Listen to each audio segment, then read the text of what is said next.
Welcome back to the channel. In today's video, I'm going to show you guys how to reveal Yolo usernames so you could see who sent you the message on Yolo on your Snapchat. This is a pretty cool way on how you could just change and affect who sees the story so you can pinpoint who sent you the certain messages on Yolo. So all you have to do is head over to your Snapchat, open that up, and all you want to do is you want to go to your profile at top left. Once you're on your profile at your top left, you want to click on the three dots beside Add to My Story.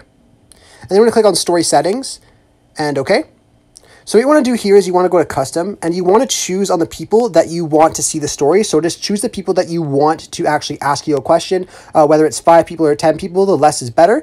So just decide on the people that you want to add, that you want to see what they'll ask you at least. Once you're done doing that, all you want to do is just set a couple names. So I'll just set a couple names right here, who I don't care if they see the story. Once I'm done, I just want to click on back out.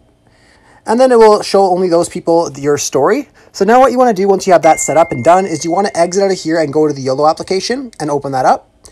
And once you're in Yolo, you just want to click on Later on Add on Snapchat and just click on Get Anonymous Messages. Then here you want to create the anonymous message thing that you want to make, whether it's with your Bitmoji or just with custom writing. So you just want to make whatever you want to put here for your story. Once you're done and ready adjusting this right here, you want to click on Share. And then we'll bring you over to your story. So then you're just able to take a picture here and post it onto your story. So you can go ahead and take a picture, send it, and just post it to your story. Once you post it on your story, you just want to watch the Yolo application and watch your story. Just because you set only a certain amount of people to watch your story, you'll then be able to pinpoint who's asking you the questions. Once they watch your story and a question comes in, then you're able to pinpoint who asked you that question without the the safety and the hiding of it and the privacy of asking the questions. So it kind of helps you there with figuring out who is watching your stories and who's asking you the questions.